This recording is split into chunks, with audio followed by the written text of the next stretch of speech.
SK하이닉스에게는 큰 타격은 없고요. 삼성전자가 된다 하더라도 결국은 SK하이닉스가 주도해서 갈 거다. SK하이닉스는 이번 시장의 주인공이니까 탑픽으로 여러분들에게 설명을 드리고요. 대신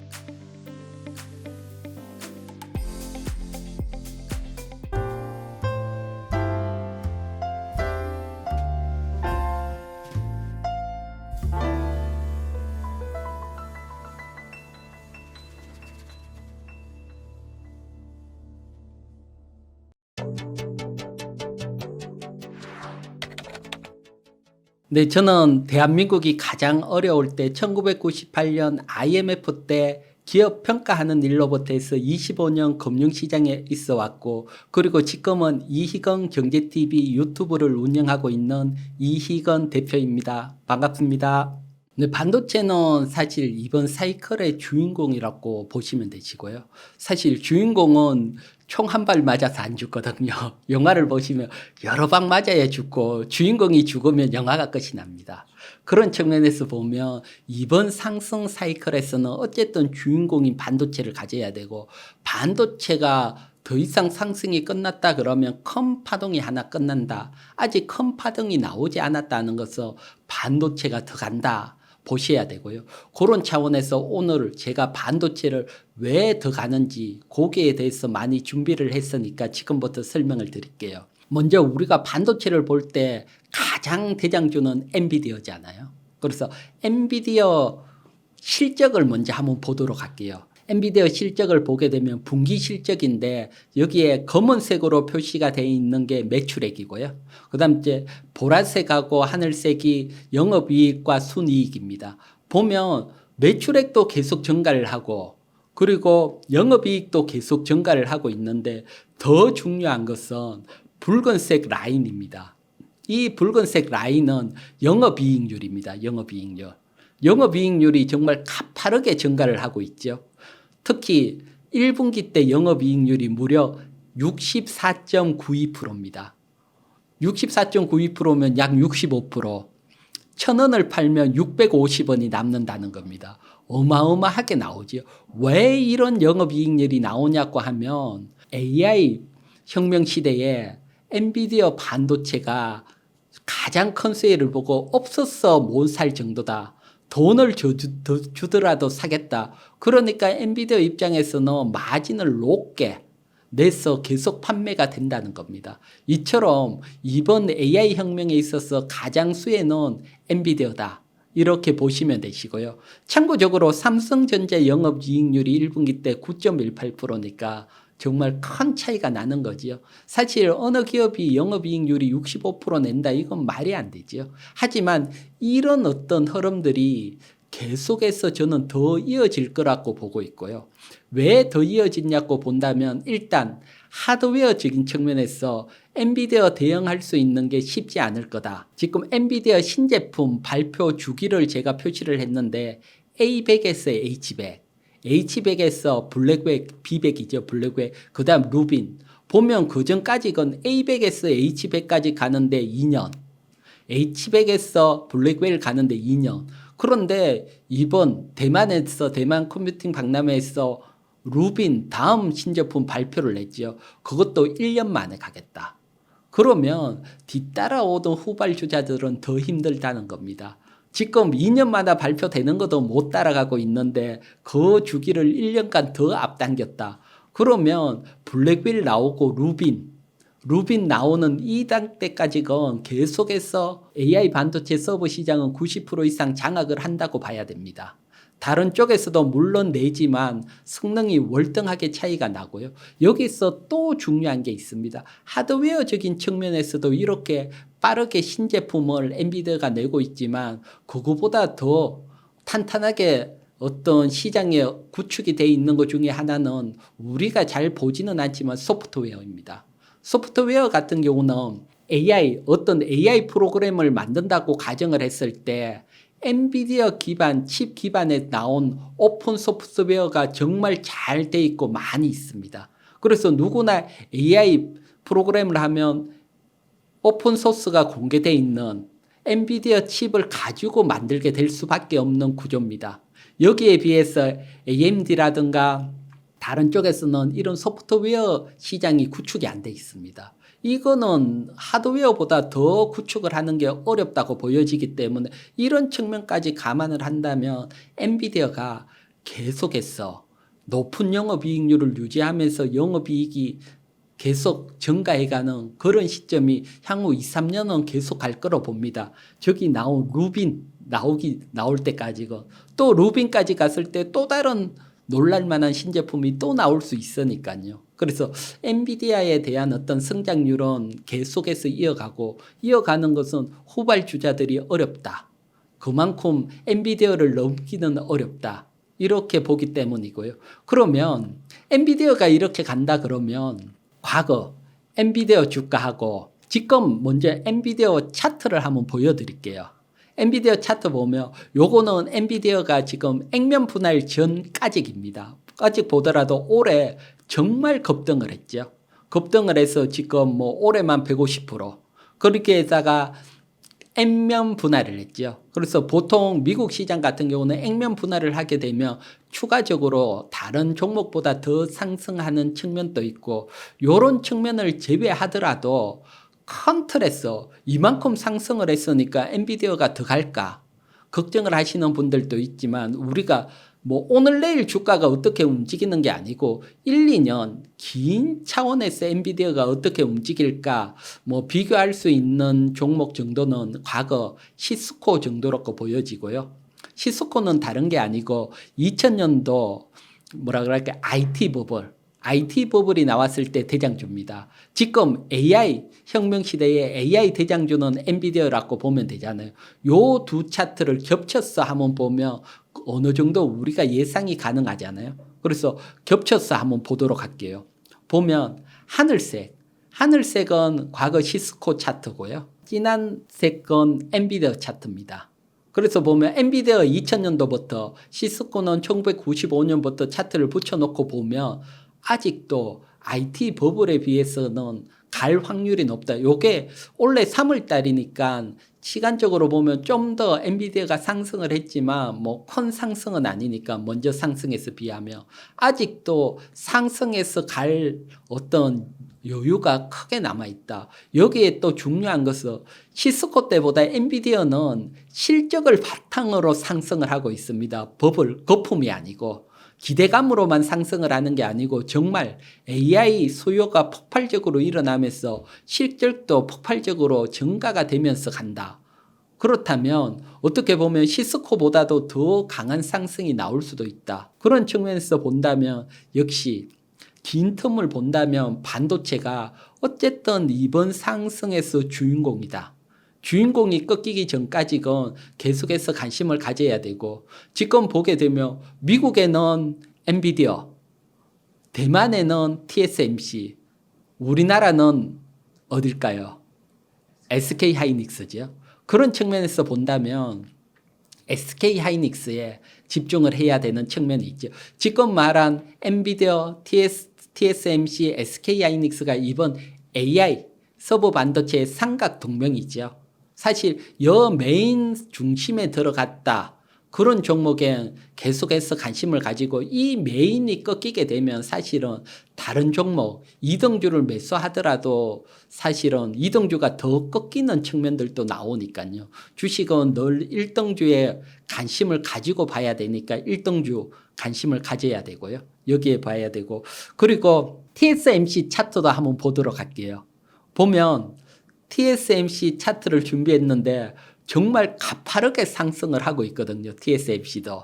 TSMC도 가파르게 상승을 하고 있고 사실 TSMC가 이렇게 상승을 한다는 것은 뭐 좀 부럽지만 대만 주식 시장 시총에서 30%가 넘으니까 TSMC가 대만 차트 보면 가파르게 상승을 하고 있습니다. 부럽고 메인에 있고 사실 우리나라에도 사실 메인에 삼성전자가 들어와서 엔비디아나 TSMC처럼 움직였다면 우리나라도 지금 세계 시장을 주도하면서 상승을 했을 때 삼성이 요번에 좀 뒤처지는 바람에 시총이 약한 SK 하이닉스 중심으로 상승을 하다 보니까 전체적인 시장을 끌고 가기에는 좀 부담스러운 측면이 있고요. 하지만 어쨌든 주인공은 SK 하이닉스고 컨트롤에서 보면 반도체 시장에서 늘 삼성전자가 기술력을 주도를 해갖고 SK 하이닉스가 따라가는 측면인데 이번 큰 어떤 혁명이 나왔을 때 반대가 돼버렸습니다.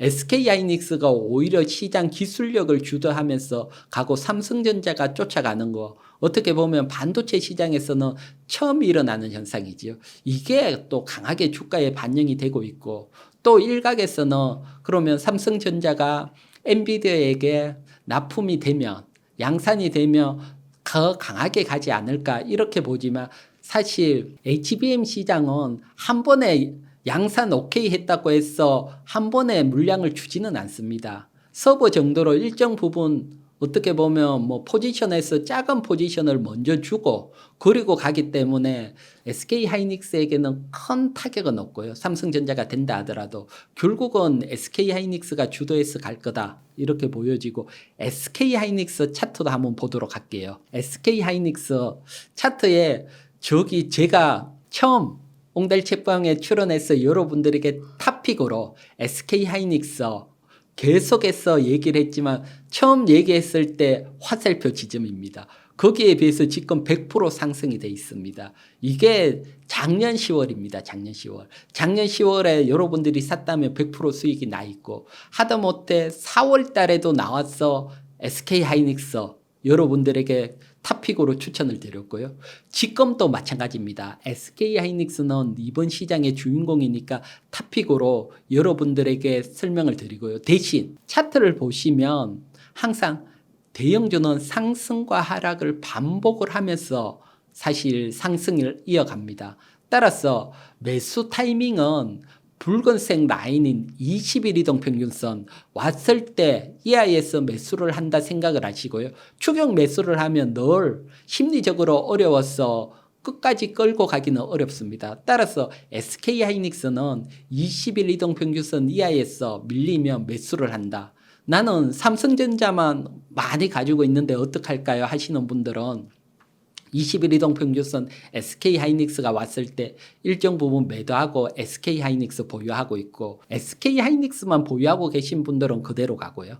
제가 보는 시장의 1등주는 SK 하이닉스이기 때문에 어쨌든 이번 상승장의 여러분들 포트에는 SK 하이닉스가 일정 부분 담고 가야 됩니다. 담고 가야 되고 계속해서 매달 나올 때마다 설명을 드렸지만 차트 보면 우상향을 하면서 어느 시점 과거 여러분들이 작년 12월 달도 높았고 그렇게 봤지만 지금 보면 오히려 낮은 위치고요. 4월 달에도 높다고 했지만 제가 20일 이동평균선 아래에서 매수하라 했지만 지금 보면 낮은 위치입니다. 그래서 주인공은 지나고 보면 또 올라가 있을 걸로 보고 SK 하이닉스가 꺾인다고 하면 2등, 3등 주들은 더 꺾이고 어떻게 보면 다른 종목 보유해도 같이 손실 구간으로 갈 수 있으니까요. 또 반대로 상승으로 갈 때는 이 주도주가 가파르게 상승하는 측면이 있으니까요.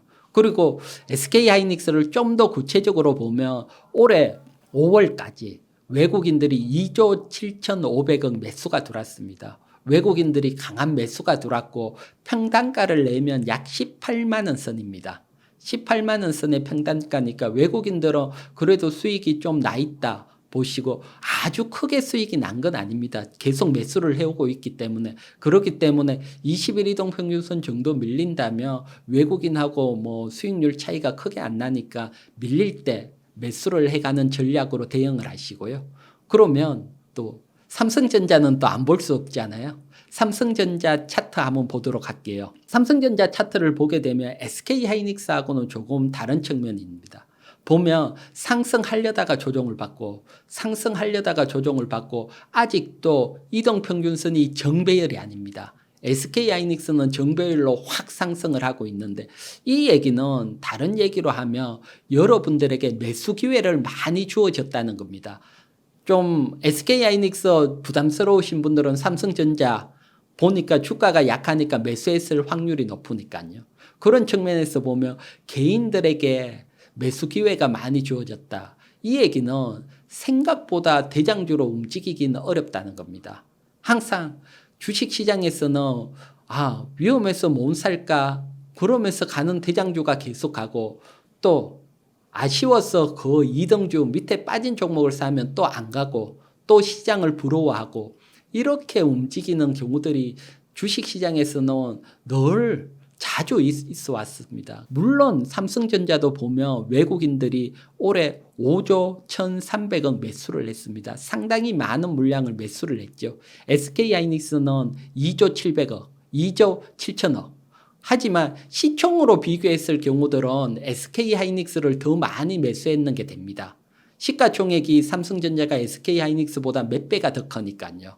수급은 2배 더 많이 매수했는데 시총은 그거보다 더 크니까 외국인들 입장에서 보면 SK하이닉스를 시가총액 고려했을 때 더 많이 매수했다. 그런 측면에서 보더라도 삼성전자보다는 SK하이닉스에 집중을 했다. 보여지게 되니까 요점 참고하셔서 여러분들이 한번 고민을 해보시고요. 늘 말하지만 추격 매수는 건물이고 주가는 기다리다 보면 또 21 이동평균선 밀리면서 이제 또 어려워지겠구나 시점이 들어올 때 그 시점이면 또 매수 기회가 되니까요. SK하이닉스 21 이동평균선 매수하시고 나는 그래도 좀 안정적이다. 대한민국 최고주인 삼성전자 하실 분들은 외국인들이 5조 원 이상 매수가 들어왔기 때문에 삼성전자도 결국은 상승을 할 겁니다. 안정적으로 상승을 할 거니까 뭐 전략대로 삼성전자 이등주로 매수하셔도 뭐 상관은 없다. 이렇게 설명을 드릴게요. 주가가 뭐 100% 200%더 상승을 한다. 이렇게 얘기를 하기는 어렵지만 어느 기간까지 상승을 한다. 그 측면에서 제가 앞에 엔비디아 한번 설명을 드렸잖아요. 시스코와 비교했을 때 더 상승을 할 수 있다 설명을 드리듯이 그걸 구체적인 기간까지 우리가 예측을 할 수가 있거든요. 그 예측은 다른 것보다는 과거 반도체 사이클에 있습니다. 사이클에 보면 제가 지금 준비한 게 D램 가격 YOY 그리고 위에는 SK하이닉스 월봉 차트입니다. 그래서 두 개를 같은 연도에 맞게 겹쳐서 이렇게 보면 반도체 가격이 하락을 했다가 상승을 할 때 YOY 기준으로 항상 고점에 왔을 때보다 SK하이닉스는 한 1년 정도 더 상승을 해갔습니다. 보면 2010년대에 고점 D램 반도체는 고점을 형성을 했지만 SK하이닉스는 2011년까지 월봉상 상승이 이어졌고요. 그리고 2013년도에 D램 반도체가 상승을 했지만 SK하이닉스 주가는 2015년까지 또 상승을 했고요. 2017년도 때도 보게 되면 D램 반도체는 고점을 형성을 했지만 SK하이닉스 주가는 2018년 넘어서까지 또 상승을 했고요. 그래서 이런 측면에서 보면 반도체 사이클보다 SK하이닉스 월봉 차트가 더 멀리까지 상승을 했다. 이렇게 설명을 드리고요. 그러면 반도체 사이클, 지금 여러분들이 밑에 반도체 사이클을 보면 뭔가 하나가 느끼시는 게 있는데 주기입니다. 주기. 딱 주기를 보면 반도체 가격은 2년 하락을 하면 2년 상승을 하고 2년 하락, 2년 상승, 2년 하락, 2년 상승, 2년 하락, 2년 상승 아주 리니어하게 움직였습니다. 이렇게 움직일 수 있는 이유는 D램 반도체 같은 경우는 삼성전자, SK하이닉스, 미국의 마이크론 3사가 95% 이상 점유를 하고 있습니다. 따라서 반도체 가격이 어려워지면 같이 감산을 하면서 반도체 가격을 또 올리고 시장에 공급 조절을 해가면서 가격 조절을 하고 있기 때문입니다. 이번에도 반도체 가격이 정말 어려워지니까 공급 조절을 하면서 감산을 두립했잖아요. 감산을 하고부터는 반도체, D램 반도체가 상승으로 돌았었고요. 어느 시점에서 돌았었냐고 보면 작년 10월입니다. 2023년 10월 달에 반도체 가격은 상승으로 돌았었습니다. 그러면 반도체가 최소한 사이클에 따라 2년 상승을 한다고 보면 내년 10월, 후내년 10월, 내년 10월까지 아직도 1년 2개월 이상 반도체 가격은 상승 사이클이 남았고 여기에다가 더 하나를 치자면 코로나 위기가 오면서 사이클이 더 길어진 측면이 있습니다. 그 얘기는 무슨 얘기가 하면 코로나 위기가 왔어. 많은 서버 투자를 했고 또 집집마다 타블릿 PC라든가 PC가 자택근무가 생기면서 늘어났습니다. 이게 교체 주기가 보통 4년 이상이면 교체 주기인데 2025년 되면 교체 주기까지 겹치게 됩니다. 그러면 이런 교체 주기를 감안하면 사실 사이클이 좀 더 길어질 수 있다. 전문가들은 다 예상을 하고 있고요. 그러면 상승 사이클이 1년 뭐 몇 개월이 남았고 기존의 SK 하이닉스는 1년 이상 더 상승을 했다. 이렇게 보면 아직도 여러분 SK 하이닉스는 2년 이상 상승할 수 있는 기간이 남아있다. 이렇게 볼 수가 있지요. 그래서 그 기간 동안 큰 주가 상승이 일어나고 우리도 2, 3년 대세 상승이 제가 내년, 내후년 대세 상승이 나온다고 설명을 드리듯이 그때 중심 주인공은 SK 하이닉스가 될 수 있다. 이렇게 설명을 드릴게요. 제가 봤을 때는 뭐 더블 이상은 편하게 간다 생각을 하고요. 그거보다 사실은 주가가 여러분 차트를 보면 21 이평선을 타고 가다가 어느 순간 확 가팔라지면서 시세 분출하는 기간이 나오고 이 시세 분출까지 간다면 한 2, 3년 향후 한 2년 뒤에는 지금보다 지금 한 50만 원 이상 나오지 않을까. 지금이 20만 원대니까 훨씬 큰 시장을 보고요. 또 제가 예상했는 것보다는 더 강한 상승이 나올 수도 있을 걸로 봅니다. 시장은 사실 미국 금리 인하하고 연동돼서 움직이는데 상반기를 보면 사실 좀 가장 어려웠을 겁니다. 미국 금리 인하가 일찍 할 걸로 예상했는데 금리 인하가 늦어지고 여기에다가 한 3번 정도 할 거로 봤는데 6월 FMC에서 한 번 정도 할 거로 이렇게 나오면서 사실 상반기는 개인 투자분님이 투자하시기에는 어려웠고요. 하지만 하반기가 되면 어쨌든 금리 인하는 한 번 이상은 할 겁니다. 따라서 시간이 지나면 지날수록 금리 인하 기대감을 타고 주가는 상승할 확률이 높고요. 그리고 내년 후내년에는 미국 금리 인하 속도가 더 빨라집니다. 그렇다면 시장이 내년 후내년에는 상승이 더 가팔라진다. 이렇게 보시면 되시고요. 그래서 미국 금리 인하 시점부터 대세 상승이고 인하가 되기 전까지는 점진적인 상승이 나온다. 어쨌든 인하라는 큰 기대감이 있기 때문입니다. 그러면 미국 금리 인하가 어떻게 되는지 6월 FMC가 끝나고 점도표가 나왔는데요. 그 점도표를 보면서 설명을 드릴게요. 점도표라는 게 다른 게 아니고 연준 의원 19분이 올해 금리가 얼마로 예상하는지 올해 말, 내년 말, 후내년 말 얼마나 예상되는지 누군지는 밝히지 않고 점을 찍는 겁니다. 그래서 보면 올해 그러니까 올해 말에 연준 의원들 컨센서스는 상당 기준으로 5.25%입니다. 현재 미국 금리가 5.5%니까 0.25% 한 번 인하가 된다고 보여지고요. 이 인하는 아무래도 뭐 한 12월 정도에 되지 않을까 예상을 하고 뭐 9월 정도도 볼 수 있는데 아무래도 11월 달에 미국 대선이 있으니까 대선 전에 금리 인하, 금리를 움직이기에는 부담스러운 측면도 있고 대선 끝나고 12월 정도 금리 인하가 될 걸로 보면 뭐 아무래도 주가 상승은 생각보다 좀 더디면서 상승할 걸로 보여지고요. 하지만 점도표에서 보듯이 2025년은 여기에서 1% 정도 더 인하가 되고 2026년은 거기에서 또 1% 정도. 그래서 내년 후내년은 본격적인 금리 인하 시점으로 보면 주가도 내년 후내년 본격적인 상승장으로 보셔야 되고 지금 어렵지만 시장이 조정이 나올 때 여러분들이 관심 종목을 매수하는 전략으로 접근을 하시고요. 그리고 또 관심 종목까지 또 살펴보도록 할게요. 사실 이렇게 미국이 금리 인하를 느리게 하는 이유 살펴보는데 그건 다른 것보다 물가입니다. 물가. 그래서 우리가 물가를 좀 더 자세히 본다면 뭐 금리 인하에 대한 시점을 좀 더 가깝게 예측을 할 수가 있고요.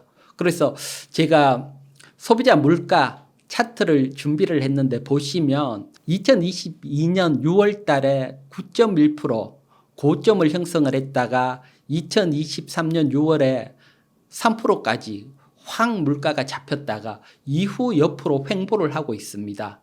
이번 5월 달에는 3.3%로 3%대 위에 있습니다. 그래서 물가가 2%대로 안정이 돼야 쉽사리 금리 인하를 할 건데 아직은 3%대로 불안하고요. 그리고 구체적으로 물가를 보면 뭐 식료품 물가도 줄어들고 에너지 물가는 4월보다는 조금 올랐고 이쪽은 WTI 영향을 받는다고 보여지고 아무래도 중동 문제가 좀 가라앉으면 유가도 잡힐 걸로 보여지고요. 대신 가장 높은 게 임대료 물가입니다. 임대료 물가가 뭐 전체 물가 중에 한 5.40%, 임대료 물가가 5.40%로 높게 소비자 물가가 3.3%인데 비해서는 5.40%니까 높은 위치를 차지하고 있고요. 그래서 이 임대료 물가가 어떻게 되는지 임대료 물가는 여러분들이 시간이 지나면 자연스럽게 잡혀가는 과정이라고 보시면 됩니다. 가장 높은 물가가 자연스럽게 잡혀간다. 왜 자연스럽게 잡혀가는지 그것도 한번 살펴보도록 할게요. 지금 보여드린 저기 하늘 색깔이 임대료라고 보시면 됩니다. YOY. 그러니까 작년보다 임대료가 얼마나 높은지 YOR을 나타내고 그리고 붉은 색상이 임대료 물가라고 보시면 됩니다. 보면 임대료가 확 높을 때 그때부터 서서히 반등을 하고 시차가 있습니다. 시차가. 그래서 지금 임대료는 전년도기로 따지면 벌써 하락을 해 있는 상황입니다.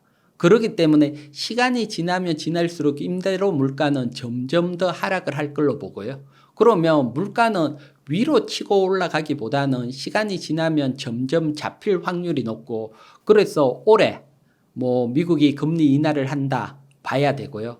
또 중간에 대선이 있기 때문에 대선 전보다는 대선 후. 그래서 12월 달에는 뭐 12월 전까지는 최소한 한 번 정도 금리 인하를 하고 그렇다면 그 인하 모멘텀을 타고 시장은 반등이 나오고 물론 그 사이에도 사실 여러 번 인하가 된다면 시장이 팍팍팍 상승을 할 건데 그게 아니기 때문에 여러분들이 힘들게 하겠지만 시장은 점진적인 상승이 나올 걸로 봅니다. 사실 올해 금리 인하가 어느 정도 속도로 인하가 되는지는 사실 뭐 연방금리 선물 보게 되면 어느 정도 예측을 또 할 수가 있거든요. 그래서 연방금리 선물을 한번 보도록 할게요. 연방금리 선물 차트를 준비를 했는데 7월 달에 금리 인하할 확률은 한 10%밖에 되지 않습니다. 그리고 9월 달에 금리 인하할 확률이 한 66%, 12월 달에 금리 인하할 확률은 95%. 그래서 6월이나 12월 달에 인할 확률이 높은데 9월 달은 확률이 높았다가 점점 낮아지고 있거든요. 그렇기 때문에 아무래도 대선 영향, 그 영향으로 9월보다는 12월 정도에 한다고 생각을 하시고 여유 있게 시장이 조정이 나오면 어쨌든 금리 인하가 시작이 되면 내년 후내년은 가파르게 인하가 될 거니까요. 그때는 우리가 매수를 해야 되는 측면이 있고 돈들은 늘 여러분들이 생각하는 것보다 빨리 움직입니다. 제가 시장이 크게 상승을 할 거라고 보는 이유 중에 미국의 금리 인하도 있지만 그 인하를 보고 큰 글로벌 자금들이 움직이는 거, 그 돈의 움직임을 보고도 여러분들에게 주식시장은 강하게 상승할 거라고 설명을 드리고요. 그러면 돈들이 어떻게 움직이는지 먼저 미국 달러의 월봉 길게 해서 달러 차트를 한번 보도록 할게요. 지금 달러 차트를 보게 되면 2000년도에 비해서 2010년도 그때에 비해서도 상당히 높고 정말 강달러의 모습을 보이고 있습니다. 이 얘기는 달러가 가장 비싸다는 겁니다. 이 비싼 달러 나중에 달러가 미국이 내년 후내년 금리 인하가 가파르게 되면 달러는 또 약세로 움직일 겁니다. 환율이라는 것은 금리를 인상을 할 때는 상승을 하고 강세로 가지만 인하를 할 때는 약세로 가기 때문입니다. 그렇다면 달러를 가진 어떤 외국인 입장에서 본다면 이렇게 비쌀 때 내년 후내년에는 약세로 갈 수 있으니까 비싼 달러를 매도하고 값싼 원화, 값싼 이머징 확률로 환율을 매수했을 때 수익이 커질 수가 있잖아요. 비싼 확률로 값싼 다른 나라 통화를 살 수 있으니까요. 이게 지금도 진행이 되고 있습니다. 그 사례를 보게 되면 다른 게 아니고 우리나라 같은 경우도 1분기 때 우리나라 주식시장에서 외국인 매수가 15조 원 이상, 그러니까 약 15년 만에 15년 만에 최대 매수가 들어왔다. 돈들이 들어오고 있다는 겁니다. 외국인들이 이렇게 돈들이 들어오게 되면 결국 외국인들은 두 가지 수익을 보고 나갑니다. 전통적으로. 첫 번째는 환율에서 환수익을 보게 되고요. 두 번째는 주식이나 채권에서 자본 수익을 보고 나가는 게 역대 늘 그래왔습니다. 그러면 환수익을 외국인들이 본다는 것은 지금 환율이 뭐 1,400원 달러당 가까이 있는데 이게 시간이 지나면 지날수록 지금 또 우리나라 수출이 좋아지고 있으면서 강세로 가서 가령 환율이 달러당 1,000원이 됐다. 이렇게 가정을 하면 지금 외국인들이 1달러 내고 1,400원 받아서 들어가고 나갈 때는 1,000원 내고 1달러 받아 나가니까 환율에서만 40% 수익이 난다는 겁니다. 이처럼 시간이 지나면 원화가 강세로 가면서 외국인들이 수익을 날 걸 보고 지금 우리 시장에 계속 외국인들이 들어오고 있습니다. 주가는 움직이지 않지만 돈들이 먼저 들어오고 있다. 이 점을 감안한다면 내년이나 후내년 강한 상승을 기대할 수 있고요. 그리고 외국인들이 들어오면 어느 순간 주가는 확 움직일 수 있죠. 그러면 외국인 입장에서는 주식 상승에 따른 수익, 환율에 따른 수익, 두 가지 수익을 노리고 나가는 거죠. 그래서 외국인들이 우리 시장에 강하게 돈이 들어오고 있다. 이걸 본다면 우리도 조정시마다 매수를 해야 된다. 이렇게 보고 대응을 하는 게 낫고요. 조금 어렵지만 이런 과정이 지나면 주식이라는 게 또 어느 순간 불을 뿜으면 강하게 가거든요. 그래서 그 시점은 내년 후내년으로 이어질 걸로 보니까 조금 힘드신 분들이더라도 주가가 밀리더라도 참고 또 현금 있으신 분들은 주가가 밀릴 때는 매수로 적극적으로 매수를 대응하고 연말 내년 후내년을 보시는 게 좋은 전략으로 보여집니다. 또 많으신 분들이 채권에 대해서 관심 가지시는 분들도 있더라고요. 그래서 채권에 대해서도 한번 설명을 드리려고 해요. 그래서 과거 지금처럼 미국이 금리를 확 인상을 하고 횡보를 했을 때 그때 채권들의 움직임들을 보면서 설명을 드릴게요. 지금 미국 기준금리를 보여드리고 있는데 2006년 6월에서 2007년 8월 이때도 보면 5.25% 높은 금리에서 오래 유지가 있습니다. 지금처럼 거의 비슷한 상황이라고 보시면 되시고요. 이때 미국의 10년물 채권 금리 움직임을 한번 보도록 할게요. 채권 금리 움직임을 보면 제가 붉은색으로 표시를 했는데 그 기간에 보면 금리가 높게 5% 이상 확 치고 갔다가 조정을 받았다가 다시 확 치고 갔다가 그리고 조정이 나오기 시작을 했습니다. 그리고 지금 보면 기준금리가 이제 동결이 돼서 가는 동안 한번 위로 팍 치고 갔다가 조정을 받고 치고 다시 조정을 받는 이런 위치입니다. 이 위치에서 그러면 시간이 지나면 지날수록 미국이 금리 인하를 하기 때문에 채권 금리는 하락을 하게 될 겁니다. 이제 채권 금리가 하락을 한다는 것은 채권 가격은 상승을 하기 때문에 채권을 매수를 하면 수익이 난다는 겁니다. 채권 금리와 채권 가격은 반대로 움직이거든요. 그래서 지금 미국 10년물 국채를 사놓고 기다리면 수익이 나는 구간으로 접어든다는 겁니다. 1, 2년. 하지만 과거처럼 큰 수익을 내기는 어렵습니다. 큰 수익을 내기를 어렵다고 보는 이유는 역시 우리 미국 사람이면 사놓고 기다리면 되는데 우리는 환율을 고려 안 할 수가 없죠. 그래서 과거 2006년대하고 지금하고 환율, 우리 원화의 위치를 한번 살펴볼게요. 원화의 위치 붉은색으로 표시를 했는데 보면 2006년 7년도 때는 원화가 정말 강세일 때입니다. 정말 강세고 지금은 원화가 정말 약세일 때입니다. 쉽게 말해서 2006년도 때는 우리 비싼 원화를 주고 값싼 달러를 사서 미국 채권을 샀다. 이렇게 보면 위기가 와서 달러가 강세로 확 가고 원화가 약세로 확 갔을 때 미국에서 달러를 팔고 우리나라로 들어오면 환수익을 볼 수 있었습니다. 그렇기 때문에 원화가 정말 강세였기 때문에 이 당시에는 미국 채권 투자가 정말 적절한 시기였다고 보여지고요. 하지만 지금은 원화가 1,400원 근처 정말 약세입니다. 설령 미국 채권을 샀다가 미국 채권 금리 하락하면서 채권 가격에서 수익이 나더라도 원화가 강세로 가면 환 손실이 날 수 있습니다. 따라서 채권 투자는 지금은 권해드리는 시점은 아니고요. 지금은 주식을 투자할 때다. 채권보다는 굳이 채권에 관심이 있으신 분들은 미국 금리 인하가 되면 우리나라도 금리 인하니까 환율하고 무관한 우리나라 채권, 특히 2년물 국채 정도에 관심을 가지는 게 유리하고요. 사실 그것보다는 주식을 관심 가지는 게 훨씬 유리할 걸로 봅니다. 주식은 금리 인하 기간에 훨씬 강하게 생각보다 강한 탄력을 받고 움직일 수 있기 때문입니다. 자, 그러면 원화가 이렇게 약세인데 외국인들이 들어오면서 원화가 강세로 가면 큰 수익이 나잖아요. 주식도 강하게 갈 건데 바로 이렇게 되기는 어렵습니다. 왜 바로 이렇게 되기는 어렵냐면 환율적인 측면에서 바라보면 사실 위험 요소들이 있습니다. 그래서 먼저 환율이 원화가 약세했어. 원화가 강세로 갔을 때 항상 외국인 환차익도 나고 주가도 상승이 나서 큰 수익이 나면서 주식시장도 상승을 하는데 당장 환율이 이렇게 강세로 가기에는 부담스러운 요소들이 몇 개가 있습니다. 그중에 가장 부담스러운 요소를 하나 살펴보도록 할게요. 미국하고 중국하고 무역 분쟁입니다.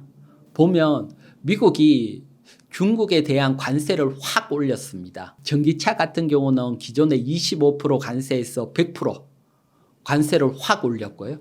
반도체와 태양광은 25% 관세에서 50% 관세로, 철강이나 리튬이온 배터리도 25% 관세를 확 올렸습니다. 이렇게 관세를 올리고 이게 이제 8월 1일부터 시행이 됩니다. 그러면 중국 입장에서 봤을 경우들은 과거에도 미국이 트럼프 시점에서도 이렇게 관세를 올린 적이 있었고요. 이렇게 올렸을 때 중국은 위안화를 약세로 하면서 대응을 해갔습니다. 그래서 관세가 높아졌지만 환율을 약세로 누르면 관세를 좀 무마시키는 효과가 있거든요. 뭐 1달러당 7위안인데 뭐 극단적으로 1달러당 10위안으로 확 늘었다. 가능을 하면 1달러 팔면 중국에서는 10위안을 버는 거잖아요. 지금은 1달러 팔면 7위안인데 관세가 높아지더라도 위안화를 약세로 하면 그만한 수익은 만들 수 있다. 그래서 위안화 발 이런 어떤 환율, 요게 8월 1일 날 관세가 적용되기 때문에 그 어떤 전후 계속해서 위안화가 약세로 되고, 그리고 위안화가 약세로 가면 전통적으로 한중일 환율도 동반돼서 움직이는 측면도 있습니다. 그래서 동시에 약세로 가고 요런 8월 1일이 지나고 어느 정도 안정화가 되면 원화도 그때부터는 좀 강세로 돌 확률이 있다. 그러면 중국 환율도 한번 보도록 할게요. 위안화도 보면 2016년도부터 해서 계속 약세로 움직이고 오고 있고요. 이 약세 부분에서 지금 뭐 중국발 환율 전쟁이 또 불거질 수가 있는데 8월 1일 기점으로 조금 불거지더라도 막상 미국 관세가 시행이 되고 어느 정도 지나면 그건 지나갈 걸로 보고요. 그 다음 일본 또 한번 보도록 할게요. 일본 엔화입니다. 엔화도 정말 약세로 초약세로 가고 있고요. 사실 이렇게 엔화가 약세로 가게 되면 일본 입장에서 보면 수입자 물가가 올라가게 되고, 따라서 그 수입자 물가를 또 잡기 위해서 환율 방어를 할 확률이 높고요. 과거도 뭐 150엔 이상에서는 여러 번 환율 방어가 들어왔거든요. 이 이상 확 올라가기는 쉽지 않고, 그래서 환율이 중국도 그렇고 일본도 그렇고 어느 정도 약세까지 왔다. 이렇게 보여지면 되고요. 그 얘기는 우리나라 환율도 어느 정도 약세에 있다. 그래서 이런 것들이 안정해지고 또 하반기 때 미국 금리 인하가 된다. 그러면 달러가 약세로 가면서 원 달러니까 원화도 강세로 갈 확률이 있고요. 그래서 환율 얘기를 하게 되면 조금 어려울 수는 있지만 결론부터 얘기를 하면 지금 외국인들이 우리 시장에 정말 계속 들어오고 있습니다. 왜 들어올까 생각을 하면 결국 이런 약세 있는 원화가 시간이 지나면 강세로 갈 걸로 보고 배팅을 했다. 이렇게 보여지고요. 그래서 약세에서 지금 시장이 원화가 약세일 때는 시장도 약세니까 어렵더라도 결국은 강세로 가고 외국인들은 수익을 내고 간다. 과거 2003년에서 2007년 이 당시에 이 어떤 대세로 원화가 강세로 가면서 우리 시장도 대세 상승이 나왔거든요. 그때 모습을 한번 보도록 할게요. 원화 차트입니다. 보면 원화가 정말 약세에서 계속 강세로 2002년에서 2007년 이렇게 강세, 점진적인 강세로 갈 때 코스피 지수는 700포인트에서 2000포인트 어마어마하게 상승을 했거든요. 이때 뭐 20배씩 가는 종목들도 나오고 크게 나왔는데 이런 장이 내년부터 시작이 된다. 저는 그렇게 보고 있습니다. 그렇기 때문에 외국인들은 원화가 정말 이렇게 가고 우리 시장이 급등이 나왔다. 그러면 1분기 때 사상 최대 외국인들이 매수가 들어오는 게 우연이 아니다. 그걸 나타내는 거니까요. 그걸 보고 여러분들이 한번 이번 하반기에 점진적인 상승이 조정과 하락을 받치면서 나올 때 조정시마다 매수하는 전략으로 대응을 해보시기 바랍니다. 기간 자금은 사실 기간 운영에 따라 좀 움직이는 측면이 있는데 기간 자금보다는 우리 시장 같은 경우들은 외국인 자금에 따라 시장이 항상 강하게 움직임을 왔고 또 기간 같은 경우들은 어느 순간 또 매수로 바뀌게 되면 계속 매수가 들어오거든요. 그래서 지금은 자금이 빠져나가더라도 시장이 상승하게 되면 기관들도 어쩔 수 없이 뭐 시장 상승에 따라 개인 펀드 자금이 들어온다든가 이렇게 되면 자연스럽게 매수로 이어지면서 과거 같은 경우도 랠리가 펼치게 되면 기관 자금도 따라 들어오고 또 개인들도 주식에 관심을 가진다. 개인이 관심을 가지는 게 결국은 개인 돈이 기관으로 들어가고 또 기관 자금이 들어오는 이런 측면들도 있거든요. 그래서 제일 먼저 외국인들이 먼저 들어와서 매집이 되면 안타까운 현실이지만 외국인들이 먼저 매집이 되고 뒤따라 개인들을 들어오면서 기관들도 같이 들어오는 이런 케이스들이 많았거든요. 그래서 뭐 자연스럽게 대세 상승으로 이어진다면 자금적인 측면은 크게 걱정을 안 하고 그래서 좀 아쉽지만 뭐 자금들이 빠져나가고 또 개인들도 어려워하는 게 아쉽지만 외국인들이 이렇게 들어오고 있다는 걸 생각을 하신다면 지금 개인들 또 조정치마다 매수로 접근을 하는 게 유리해 보입니다. 일단 가장 기본이 되는 것은 지금 외국인들이 매수가 확 들어오고 있잖아요. 그때 외국인들이 어떤 종목을 가장 많이 샀느냐 거기에 첫 번째 관심을 가져야 되고요. 그래서 그걸 보게 되면 지금 코스피 월봉 차트 같은 경우는 보면 2009년 3분기 때 14조 원 이상 들어왔다가 지금 약 15년 만에 15조 7천 정말 오랜 기간이 지났는데 확 매수가 들어왔고요. 그때도 보면 2009년대도 보면 매수가 들어오고 옆으로 횡보가 후에 전고점을 넘어서 강한 상승이 나왔거든요. 그래서 지금 또 1분기 때 외국인들이 강한 돈이 들어오고 옆으로 횡보를 하고 있는데 어느 정도 횡보가 지나면 2009년처럼 확 한번 상승이 나올 걸로 보고 이때 올해 1분기 때 외국인들이 어떤 섹터에 가장 많이 매수했느냐 그게 사실 우리가 같이 관심을 가져야 되는 섹터라고 보시면 되시고요. 외국인들이 가장 많이 매수한 섹터는 역시 반도체입니다. 반도체. 두 번째가 자동차입니다. 그래서 반도체와 자동차를 탑픽으로 보고 관심을 가져야 되고 그리고 또 다른 측면 중에 하나가 보면 외국인 같은 경우 미국 같은 시장에는 2차 전지 소재 섹터가 없습니다. 근데 우리나라 같은 경우는 2차 전지 소재 섹터가 강하게 자리를 잡고 있고요. 그런 측면에서 본다면 이것도 미국 쪽에서 중국이 들어오는 거 이번에 전기차 관세도 25%에서 100%로 확 올리고 그런 측면에서 보면 미국적인 수혜를 받는다. 그래서 두 번째 외국인들이 들어온 자금에다가 미국 수혜를 가장 받을 수 있는 업종 2차 전지. 2차 전지는 하반기에 관심을 가져야 되고요. 그래서 전체적으로 본다면 반도체, 자동차, 2차 전지 요 섹터에 대해서는 뭐 계속해서 관심을 가지고 가야 된다 이렇게 보여집니다. 제가 이제 소부장 쪽에서는 이제 오늘은 여러분들에게 좀 조심하자는 설명을 드려야 될 것 같아요. 다들 소부장 좋고 좋다는 얘기들이 많이 나오는데 사실 반도체라는 것은 사이클이 있는 종목이거든요. 그래서 그쪽보다는 좀 경계적인 측면에서 한번 설명을 드리려고 해요. 뭐 반도체 장비 중에 대장은 한미 반도체잖아요. 그래서 한미 반도체 월봉 차트를 한번 보도록 할게요. 뭐 지금 이번 상승 사이클 잡고 보더라도 지금 약 20배 상승을 했거든요. 엄청나게 상승을 했습니다. 지금 크게 상승을 하고 20개월 이동평균선하고 이격도 크게 벌어져 있고요. 그러면 반도체 장비주라는 것을 여러분들이 생각을 해보면 반도체 장비주들은 결국 삼성전자라든가 SK하이닉스가 공장 증설을 해야지 반도체 장비주들은 수익이 나는 거잖아요. 지금 공장 증설을 많이 해버리면 그 다음 향후 2, 3년은 발주가 안 나옵니다. 그래서 이번 상승 사이클에서 공장 증설이 많이 돼버리면 한동안은 사실 장비주들이 어려워지고 또 반도체 가격이 사이클을 타듯이 사이클이 안 좋을 때 또 다음 상승 때 대비해서 투자를 했을 때 그 기간을 기다려야 되는데 그 기간이 2년.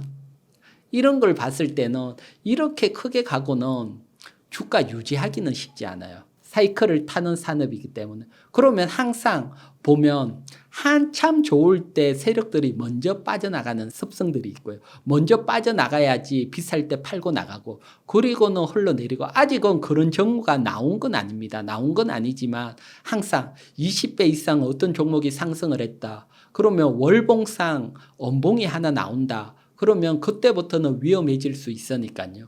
또 한 번 하락을 하게 되면 정말 우리나라 또 장비주들은 강하게 하락을 하는 측면이 있고요. 요게 조금은 다른 측면이지만 다른 측면 중에 하나 2020년 코로나 위기 때 보면 그때 우리나라 진단기부터해서 K바이오가 새로운 세상이 열린다. 그러면서 정말 바이오가 좋아질 거라고 보고 그때 한 20배 상승한 종목이 신풍제약이랐거든요. 신풍제약 월봉 차트를 한번 보도록 할게요. 보면 2020년 정말 20배 이상 정말 크게 상승을 했지만 월봉에서 음봉을 맞고 지금 보면 다시 또 하락을 해 있거든요. 근데 보면 하락을 맞고 하락하기 시작을 한 게 코로나가 한참일 때입니다. 그러니까 코로나가 끝났다, 백신이 나오고 안정화된다 이럴 때 꺾인 게 아니고 그거보다 더 빨리 꺾입니다. 그렇기 때문에 지금 HBM이라든가 모든 게 좋다고 할 때 너무 욕심냈어. 이렇게 가면 위험해질 수 있으니까요. 그래서 장비주에 대해서는 조금 조심을 하고 특히 지금부터는 장비주 중에서도 실적 베이스로 어느 정도 실적이 받치는 종목 그게 아니면 제가 지난번에 나와서 반도체 테마에 대해서 한번 설명을 드린 적이 있거든요. 테마들 보면 CXL 테마라든가 또는 유리기판 테마 이런 애들 네오셈이라든가 HB 테크놀로지 이런 애들이 크게 가기 전에 전환사채 행사가 나오고 크게 갔다. 그래서 지금은 이제 개별처럼 이런 전환사채가 나온다든가 이런 종목들에게 관심을 가지시고요.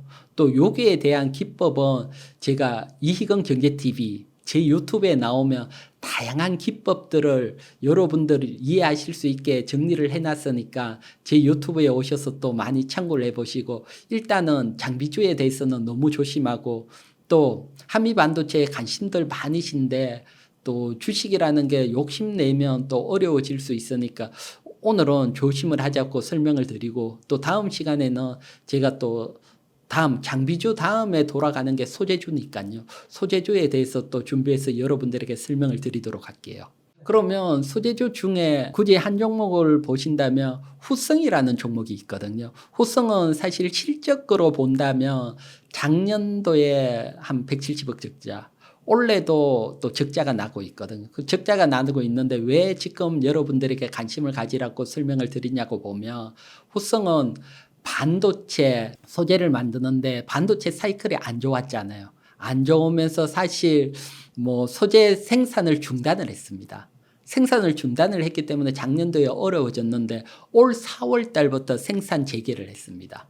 생산 재개가 됐고 또 어려운 만큼 돈이 모자리는데 유상증자를 했습니다. 근데 유상증자가 성공적으로 끝나고 유상증자 물량까지 상장이 됐거든요. 그래서 뭐 재개가 되고 공장 가동이 재개가 되고 여기에 따라 또 유상증자 성공까지 됐다. 이런 측면에서 본다면 추세적인 상승보다는 일단은 반등 정도, 뭐 위로 한 120일 이동평균선까지 확 반등 정도 내다보고 이런 반등 상승과 하락을 겹치다가 정배열이 만들고 추세가 나올 거거든요. 그래서 그 전까지건 관심을 가지시고 충분히 한 20% 내외 수익률을 보고 반등 노릴 수 있는 구간이다. 이렇게 보여집니다. 자동차도 아무래도 대형주 중에 현대차, 작년도에 사실 자동차주들이 안 움직였어요. 작년도에 자동차주들이 조용했다가 정부 밸류 프로그램 나오면서 움직이기 시작을 했거든요. 그런데 자동차 실적이 작년도에 정말 사상 최대일 만큼 좋았거든요. 그런데 안 움직인 이유 중에 가장 큰 게 올해부터 실적이 꺾일 거다. 이렇게 내다보고 전고사 리포트들도 계속 나왔는데 리포트들이 다 틀렸죠. 지금 보면 자동차가 실적이 잘 나오고 있거든요. 그중에 자동차 같은 경우는 매월 1일 첫 번째 영업일 날 보면 지난달 자동차를 얼마나 팔았는지 공시를 하게 돼 있습니다. 그래서 보면 5월 달까지 자동차를 얼마나 팔았는지 현대차 기준으로 보면 작년 그 좋을 때보다도 올해 0.2%더 팔았습니다. 그러니까 자동차 판매는 잘 되고 있다. 그리고 아직도 실적에 비해서는 저평가다. PER, 저평가, PBR, 또 BS도 저평가고 여기에 따른 어떤 기대감이 있고요. 그리고 월봉 차트를 보게 되면 현대차 같은 경우는 2012년, 13년 월봉 고점을 한번 형성을 했고 그리고 2020년 고점을 한번 형성을 했고 이번에 그 고점들을 다 돌파를 했습니다. 아직은 돌파 단계에 있지만 돌파를 해가는 차원으로 보여지고요. 그렇게 보는 이유 중에 큰 게 자동차 같은 경우는 앞에 말했지만 이때보다 앞쪽 2012년이나 2020년보다 지금이 실적이 훨씬 잘 나오고 있고요. 실적이라는 게 베이스가 하나 받치고 있고 2020년대는 애플카 나오겠다는 기대감, 전기차 기대감으로 한번 확 튀었다가 조정을 받았는데 지금은 올 이제 연말이 되면 현대차 그룹이 미국에서 전기차 생산이 되거든요. 그 생산이 되는 기대감 보면 지금까지건 뭐 미국에서 전기차가 안 나오니까 정부 보조금, 미국 IRA 보조금을 못 받은 상황에서 전기차를 판매를 했는데 그래도 2위를 했습니다. 엄청난 선전을 했는 거죠. 근데 여기에 전기차 보조금까지 받는다. 그러면 훨씬 강하게 날개 달린 듯이 더 강하게 갈 수 있다. 이 기대감이 있는 겁니다. 그러면 주가라는 게 올 연말 미국에서 전기차 생산을 한다. 그 기대감이 있으면 지금부터 주가는 스물스물 계속해서 상승을 할 확률이 있고요. 여기에다가 또 현대차 같은 경우는 큰 이슈가 또 하나가 있죠. 다른 것보다 인도 IPO죠. 인도 IPO. 인도 시장이 사실은 중국 시장 넘어서 다음 큰 시장이 대체가 되지 않을까 이렇게 보고 있는데 현대차 같은 경우는 뭐 인도에서 안정적으로 정착을 하고 거기에다가 IPO를 통해서 IPO를 한다는 것은 단순히 상장을 한다는 걸 넘어가 돈도 들어오지만 인도 국민들에게는 상당히 새로운 인식을 심어줄 수 있는 계기가 되고 여기에 포도 전기차 라인까지 인수를 했잖아요. 그러면 전기차 부분에서도 뭐 아시아권에서는 약했는데 중국에서는 사실 현대차 그룹이 실패를 했지만 인도에서는 뭐 새로운 발판을 맞이할 걸로 이렇게 새로운 성장 동력까지 하나가 있으니까 이것까지 본다면 정고점을 넘어서 새로운 좀 위치로 가지 않을까 보여지고요. 일봉 차트로 한번 보도록 할게요. 일봉 차트로 보게 되면 현대차가 확 올라오고 제가 현대차 같은 경우도 여러분들에게 계속해서 뭐 관심을 가지자고 외국인들이 많이 매수를 했다 설명을 드리고 지금 신고가가 넘어가 있지만 대형주들은 늘 20일 이동평균선 왔을 때 매수를 한다 생각을 하고 지금 보면 20일 이동평균선하고 그렇게 차이가 나지 않습니다. 따라서 지금 분할 매수 20일 이동평균선 오면 또 분할 매수 분할로 접근을 해도 충분히 가능한 위치라 되고요. 여기에다가 외국인들이 현대차 같은 경우는 올해 5월 달까지 3조 2,700억 매수를 했습니다. SK 하이닉스보다 더 많이 매수를 했다는 겁니다. 외국인이. 외국인들이 정말 크게 매수를 했고 외국인 평단가 같은 경우는 23만 8천 원. 그러니까 보면 뭐 그렇게 차이가 나는 건 아닙니다. 지수가 상승을 해서 일정 부분 외국인들이 수익이 나 있지만 많은 수익이 난 건 아니죠. 저 3조 원 팔려고 하면 그거보다 더 밑으로 가야 되니까 훨씬 크게 상승을 해야지 외국인들이 매수한 물량을 소화를 시킬 수가 있잖아요. 그런 측면에서 본다면 훨씬 더 상승이 나와야 될 걸로 보고요. 따라서 뭐 현대차 관심을 가지시고 그리고 자동차 부품주에 대해서는 이렇게 설명을 드릴게요. 하나 팁을 드리자면 이제 7월 1일이 되면 6월 달 자동차 판매까지 나오게 될 겁니다. 6월 달 자동차 판매도 현대차 그룹이 작년도보다 좋다. 지금까지는 한 0.2% 좋았는데 작년도만큼 좋게 나왔다. 그러면 실적이 좋게 나온다는 겁니다. 자동차 부품주들은 말 그대로 아주 연동돼 있습니다. 자동차 하나 팔면 얼마 남는 구조니까 자동차를 많이 팔면 수익이 좋게 나온다. 그래서 6월 판매까지 좋게 나오면 이제 4, 5, 6월 자동차 판매가 잘 됐다는 거거든요. 그러면 실적 발표 시점 가까워졌을 때 자동차 부품주 매수하고 조정받았던 거 실적이 좋으면 위로 한번 튈 수 있거든요. 그 단기 반등 또 노릴 수가 있으니까 뭐 다음 시간 때는 그런 부분까지 또 준비를 해서 여러분들에게 자세히 또 설명을 드리도록 할게요. 기아차도 좋습니다. 현대차를 제가 집중적으로 설명드리는 이유 중에 하나 큰 건 사실은 정부 정책, 밸류 오브 프로젝트, 정부 정책에 따라서 저 PBR 종목이 현대차 같은 경우는 한 0.6배가 안 되는 1보다 낮은 저 PBR이고 기아는 1 이상이라서 저 PBR은 아닙니다. 정부 정책에 따른 수혜를 받을 수는 없습니다. 하지만 실적적인 측면 1분기 실적으로 본다면 현대차보다 기아차가 실적 퍼포먼스는 더 좋았습니다. PER이 더 저평가가 돼 있거든요. 그런 측면에서 본다면 기아차도 좋고 현대차도 좋고 어느 쪽이든 상관없이 뭐 여러분들이 포트에 한 종목 정도는 매수한다 생각을 하시고 대응을 하시기 바랍니다.